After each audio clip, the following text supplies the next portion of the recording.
I never have these meta ideas. I'm like, Yeah. is this bit funny? Is this bit funny? And then when you put it all together, Paul would say, that's what this show is about. And I'd be like, oh, I don't know. Yeah. I just like doing bits.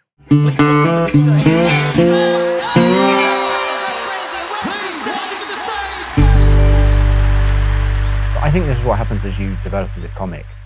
You instinctively are writing around a topic, even if you're not in your head. I think the question I always ask myself is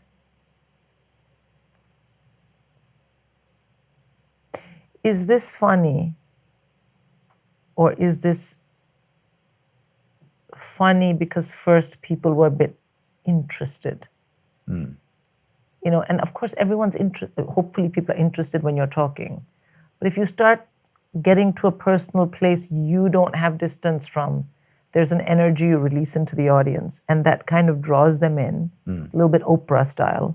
And then you make it funny. I always think of that as a shortcut, and I don't like that. Just like using bad language as a punchline. Yeah. So when I was saying this stuff, I thought, no, I have too much of my actual feelings infused into this, and that's a shortcut. So I didn't go back and do that material again. Oh, I think that it's something that you as a comic, like, you shouldn't be talking, you can do it if you want, but like you shouldn't be talking about things that can trigger you easily. Like that shortcut you're speaking of is like, I'm saying this thing and it's making the audience come in, it's a bit of a cheat. But you're cheating yourself as well because you're not in control of it, sort of thing. Yeah. You need to be thinking about, you need to be talking about it when you're ready to, when you understand it. But when crucially, the whole focus is being funny or communicating a thing clearly. Yes. And provocation isn't humor, it's provocation. I can deliver a very provocative sentence. Yeah, I know, I've heard a lot of them. On stage, but I have no emotion in it. Yes. I'm just stating a fact. When I get to there, then we can make it funny. Yeah. But when I'm saying it like you and I are all on the same page because then it's not yet time. Yes. Yeah. I mean, and it's very hard to explain that. And no shade on people who do have provocative comedy. It's just not me. And I find that, because I think all stand-ups can make a conversation very interesting. But then I shouldn't be a stand-up. I should be a TED Talk-up. Yes. TED Talk-up. A TED Talk-up is what Not it's a stand-up, called. a TED Talk-up. Yeah. You Well, I think also there is a specificity to your comedy where the lines are very precise at times, and like the language used and the way you communicate the ideas is that like perhaps you write on stage, perhaps you write in front of a computer or a desk, but like some of the lines I'm just like, well, that is such a precise. Yes. Yeah, no, I always start on stage. Yeah. And then you go back and you listen. You can just sense when it's sloppy. Yeah. Or like, stop that. But you like the intuition. Yes, yeah, So yeah. then you just got to keep on. I still have that. The last line of my current show. Honestly, if I could find it and punch it and harm it, I would. Wow. Which is a bit violent, but it would be my own stuff, so it'd be fine. Yep. It's just this side of exactly right, but I can't wrangle it. And I know the day it's exactly right, those words in that order, boom. There are lines like that I have from, I remember them. In my Apollo clip, I say, small kids are so boring because everything they know, you already know. That just the rhythm of that line. Yeah, I mean, yeah. Again, having just said I don't compliment myself, it's a fucking amazing line. It's a great line. But I can remember the handful of those I have in all my material. But also that line has like a sing-song quality to it, which It's so beautiful. lands perfectly. And people will never forget it. Yeah. And so with the last line of this show, I shout at the page sometimes. Like, Rachel, what are you doing? As if it's the line's job to get itself right, which frankly would be helpful. Yeah, I mean, if you looked at the page and it just moved itself around. Yeah, I'm like, well, you know what we're trying to do Thank here. you. Just do your part. Sorry. Anyway. All right, let's talk about, well, one of those lines, here we go, I just wrote it down. I don't give a shit. It's funny. Yeah, I don't give a shit. Sometimes when I talk like this, some people get very upset. They say, oh, She's not very grateful after all the UK has done for her. You know, maybe I'm not, but the fact is I don't give a shit. What I think is funny, right, is you present, obviously, it's quite glamorous, Thank you. demure, you've got like... Demure? Yeah. Me?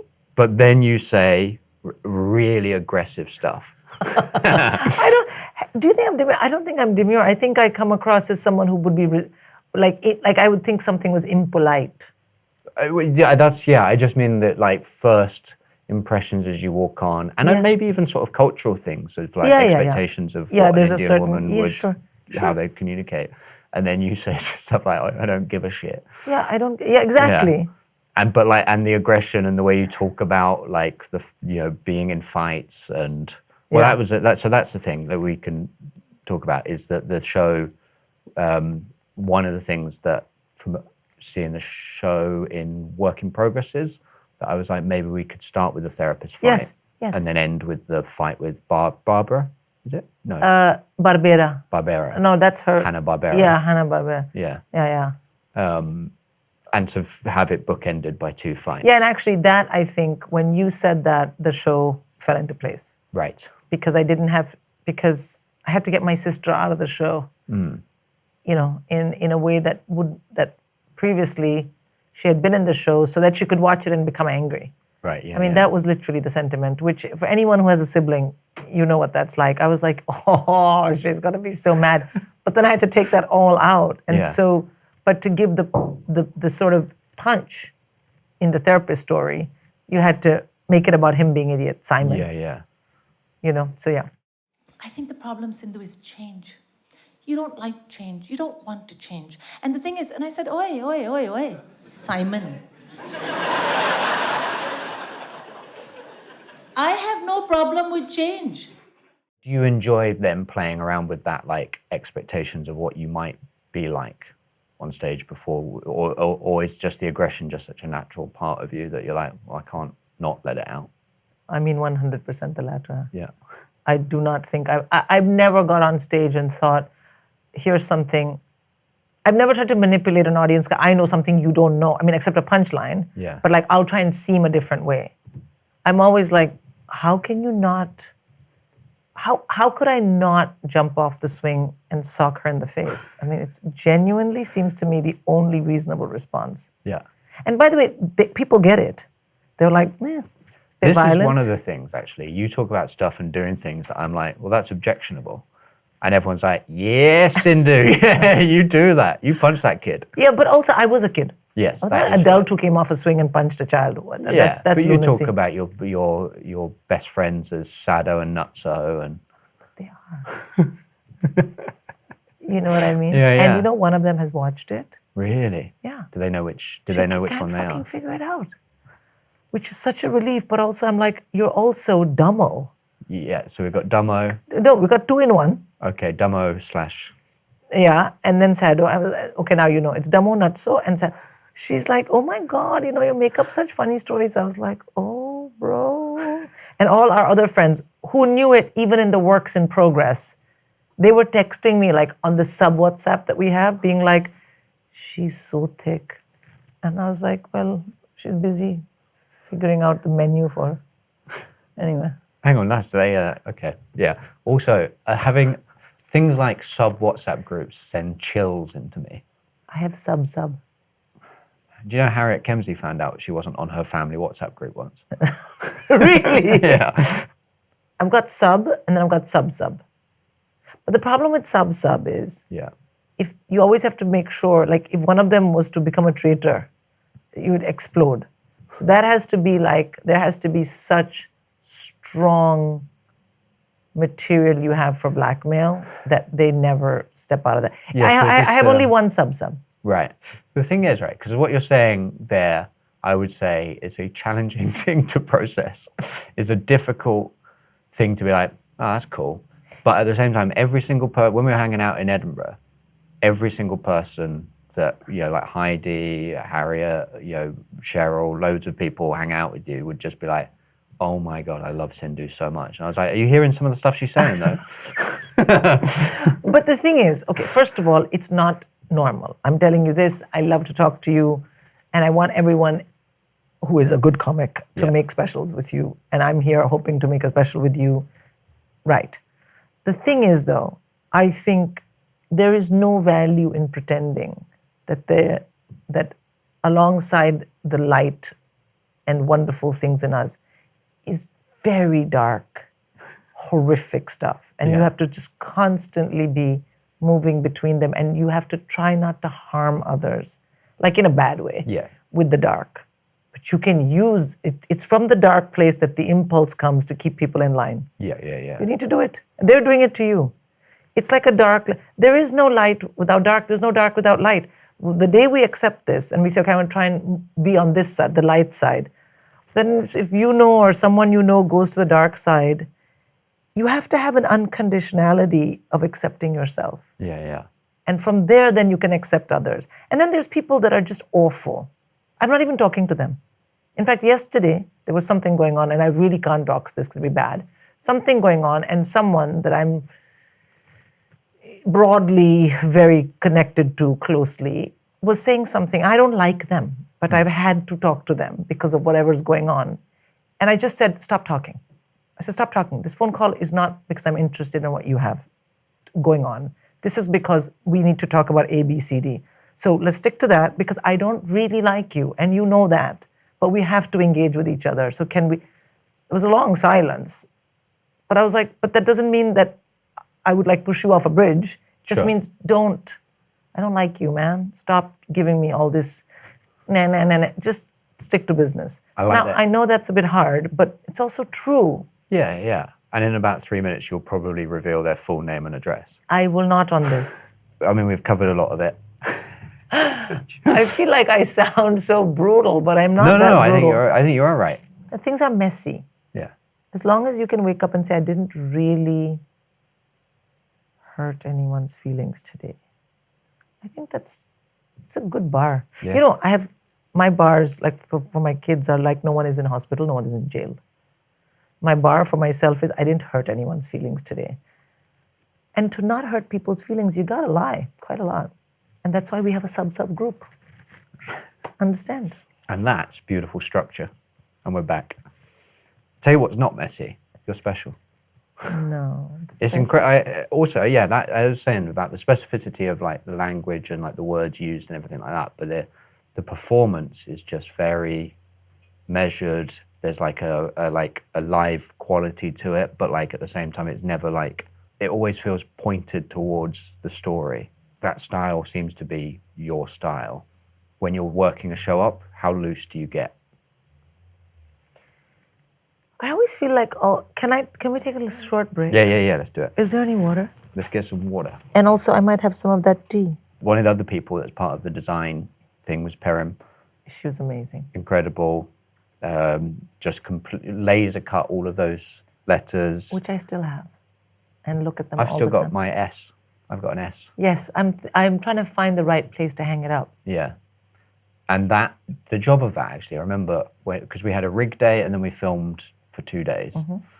And the rig day, basically, they're all connected to those little chains and then fishing wire up to but it all got tangled I up in know. ways that were like And then there were people like one by one taking it down. having to take little links out. And that was an intense, that was one of those where there's always something on a shoot day or a prep day where you're like, oh, we didn't really plan for this.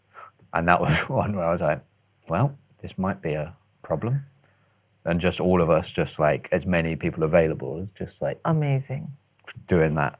It was very fun. And Cash was the DP. It's amazing. Incredible. It looks beautiful. That Great was team. wonderful. Felt very good about it. The show obviously is a cut between the 2 nights. Do you remember having a particular feeling about like, oh, that after the first one, we were like, are we in trouble here? I never felt like you guys weren't absolutely on top of it. Oh, I'm not talking about us, I'm talking about you. We were smashing it. Yeah, you were. So, I mean, I just had to do the show. Yeah, And I mean, I knew the fucking show. yeah. And it was Watford Palace Theatre, which I love. and the Beautiful audience theatre. was up for it. And I mean, I was like, there was no problem. And Yeah. I was like, oh, we have two versions. And then in one of the versions, I think my hair was messed up or something, and that annoyed the shit out of me. You know me. And you were like, the jokes are great. I'm like, the back of my hair. But I got past that. I think Al was quite helpful in saying, no, it's not that noticeable. But no, I didn't at any point think that wasn't, we could have just done one. Yeah, and it yeah. would have been fine. Yeah, so then it absolutely. was like, okay, now we have gravy. Is it fun for you in that? I know some people are just like, oh, I just got to get through this. Are you enjoying yourself when you're filming a special or you're filming a TV thing like that? See, I'm going to answer that by giving you a longer answer about what it's like to work with you guys. Okay. I think the thing that struck me is Sandhog we did, and it was COVID, and it was like I had much less involvement in the production of it for very, very good reasons. I had zero confidence, but no one had also asked me very much about it. Sure. Alphabet, I felt the four of us got together, we came up with ways to manifest what was in my brain. You helped me a lot with the show and the direction of it, and put this bit here, put that bit there. But what I realized is that for the outcome, I had put in very little effort in trying to communicate. I just said things and you guys just got it. That actually really struck me. That later, when I watched it, which I hated doing because I hate watching myself, but that all my surplus was for what I was saying on stage. Yeah, yeah. And yet everything around me looked like I had worked on it. Like it had been so clearly what I had expected. So I think that altogether made me realize that there's a innate proficiency that you and Al bring, and in my case with Cash, that allows you to sit back and just hear from the client. I'll call myself a client. And then there's an alchemy. You guys get it. And so that leaves a lot for us to just be in the on stage. So that was very valuable. And so when you say to me, I can't remember what the question was, but the answer to that question, whatever it was, if I was in a race, I had like the best car. And all I had to think about was the speed, the direction, and my focus.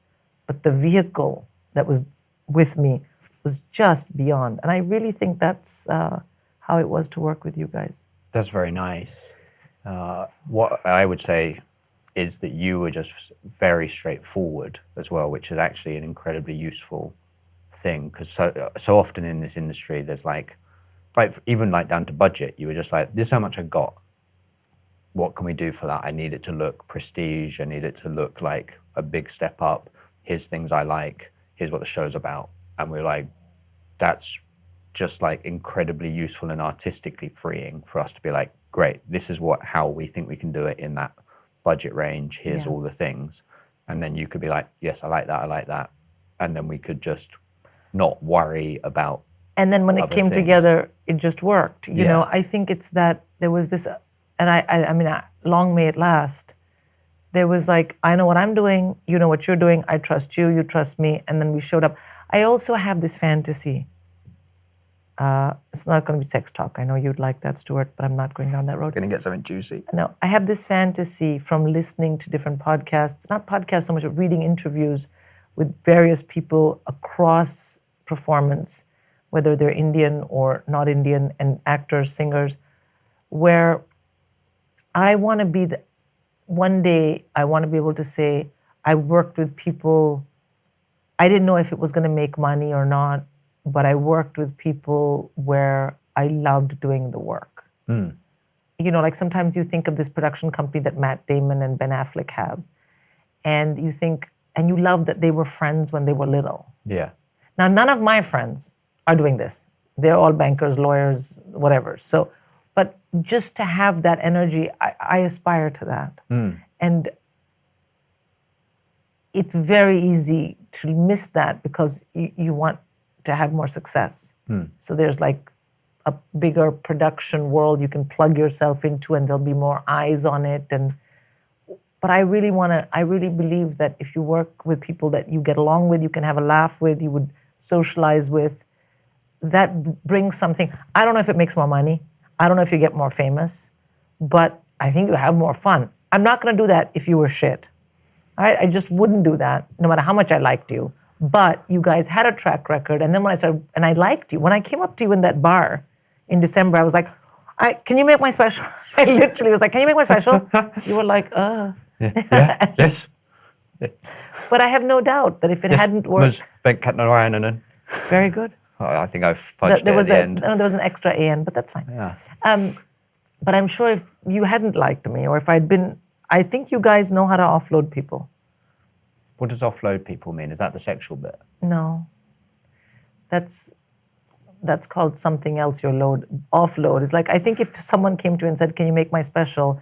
And then you really didn't like them, I think both you and Al would be like, actually, we're not doing it. Oh, I've had it before where someone's asked for us to quote and I've just severely overquoted because I didn't want to work with them. It would be 45 million pounds. Yeah. And they've said, oh, I can't afford that. That's crazy. We asked for 2 cameras. They're like, sorry, the cameras That's the are price. made of gold. So I think that really matters. And I wonder if it's naive of me to think that one could go through one's entire career and be super famous and successful, because otherwise, why are we even here? Because that's what matters. That's what matters. But keep having fun along the way, working with people that I hope it's possible. I think it is possible. Well, we're going to find out. We are going to find out. And I'm very excited to even, know where that leads. Yeah.